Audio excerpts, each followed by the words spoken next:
Hati perlu dijaga. Kalau kita nggak mampu menjaga hati kita, maka Tuhan tidak punya tanggung jawab menjaga diri kita. Dan hati yang gembira adalah obat yang manjur.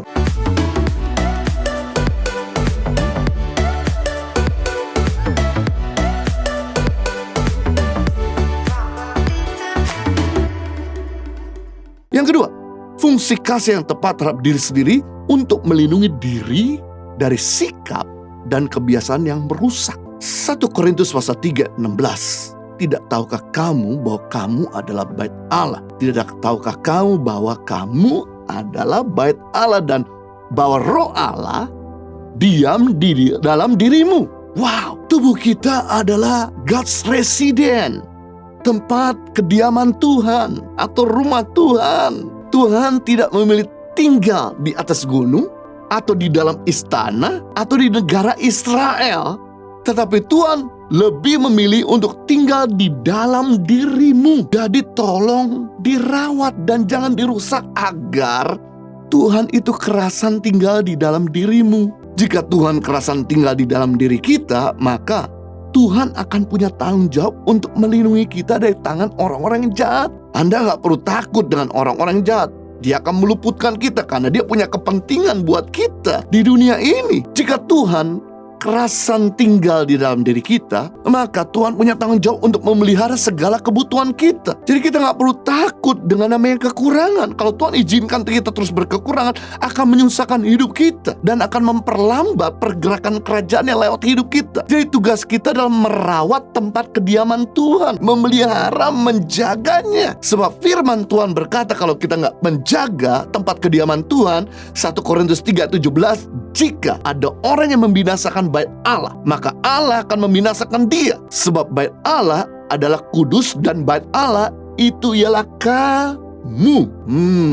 Jadi barang siapa merusak bait Allah, maka Allah akan membinasakan dia. Bukan Allah jahat ingin membinasakan kita, tetapi Allah tidak punya tanggung jawab untuk memberikan umur panjang bagi mereka yang tidak merawat bait Allah. Contoh, kalau Anda punya rumah yang tidak diurus, tidak dibersihkan, tidak dihuni, tidak dijaga, maka rumah sebagus apapun akan cepat rusak dan hancur. Demikian Tuhan sudah percayakan rumahnya yang bagus untuk kita rawat, untuk kita jaga. Sekarang tugas kita, apakah kita mau meliharanya atau tidak? Kalau Anda rawat dengan baik, maka tidak akan cepat rusak. Tapi kalau Anda tidak rawat, akan jadi cepat bobrok atau rusak. Dan jangan salahkan Tuhan kenapa kesehatan Anda semakin menurun. Jangan salahkan Tuhan kalau penyakit Anda sudah jadi komplikasi. Jangan salahkan Tuhan kalau Anda harus keluar biaya yang sangat mahal atau tidak murah untuk kesehatan Anda. Lebih baik mencegah daripada mengobati. Mencegah jauh lebih murah daripada mengobati. Mencegah jauh lebih tidak menyakitkan daripada mengobati. Jadi bagaimana menjalankan gaya hidup sehat? Bagaimana untuk kita bisa merawat diri, mengasihi diri sendiri? Yaitu yang pertama, istirahat cukup. Istirahat cukup itu 6-8 jam. Kurang dari 6 jam mengurangkan usia.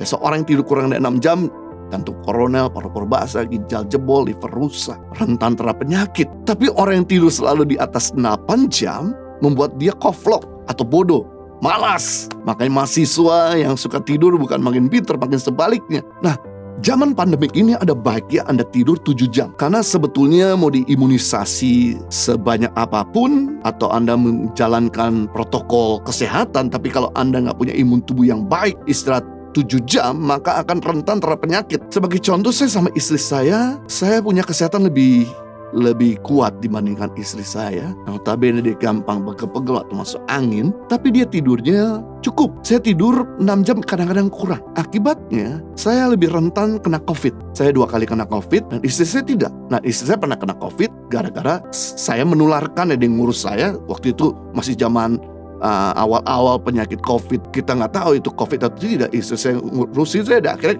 ketepak. Tapi saya yang kena dulu. Nah, yang terakhir kemarin Omicron juga demikian. Saya kena dulu. Saya kena, saya bingung. Kenapa istri saya nggak kena? Dia sehat-sehat. Karena saya tidurnya ngepas 6 jam, kadang-kadang kurang. Nah, penting bagi saudara untuk meningkatkan imun tubuh, yaitu istirahat harus cukup. Upayakan 7 jam pada musim pandemik ini. Yang kedua, bagaimana menjalankan gaya hidup sehat? Kalau Anda mengasihi diri Anda akan makan dan minum yang cukup. Anda nggak akan kekurangan makan atau terlambat makan. Anda akan minum cukup. Kalau minum air hangat supaya tenggorokanmu itu terus dialirkan air, dan biasanya COVID itu suka nyangkut di leher. Kalau Anda sering minum air hangat, maka dia akan turun ke bawah, masuk ke lambung, dan dia dihancurkan oleh asam lambung. Dan kalau Anda kurang minum, Anda akan rentan terhadap penyakit. Termasuk juga kurang makan atau terlambat makan membuat Anda rentan terhadap penyakit. Jadi penting di sini jangan sampai Anda mengabaikan. Anda sibuk kerja, sibuk beraktivitas, sibuk main game, Anda sampai lupa untuk makan. Membuktikan bahwa Anda tidak merawat tubuhmu. Yang ketiga, bagaimana menjalankan hidup sehat? Olahraga rutin. Lebih baik kamu olahraga itu seminggu 2 kali, tapi rutin, daripada kita olahraga 1 minggu 1 kali atau 2 minggu 1 kali dengan berjam-jam. Jalan kaki itu yang baik 1 hari 10.000 langkah. Kalau Anda bisa upayakan jalan kaki, apalagi di bawah matahari, bagus buat kesehatan kita, menyerap vitamin D, membuat kulit kita juga bagus, dan membuat kita juga punya imun tubuh dan menghalangi corona untuk masuk dalam tubuh kita.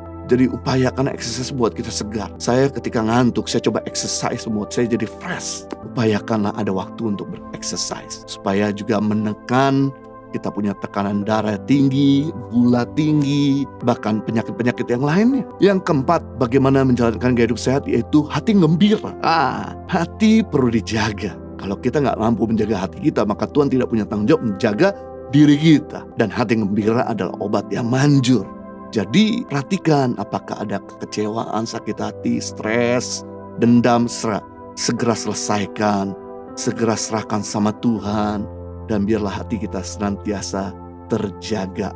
Nah, ketika kita melakukan keempat hal ini, membuat diri kita bisa terjaga atas segala sakit penyakit dan membuktikan bahwa Anda mengasihi diri Anda. Jadi kasih yang tepat terhadap diri sendiri untuk melindungi diri dari kebiasaan yang merusak.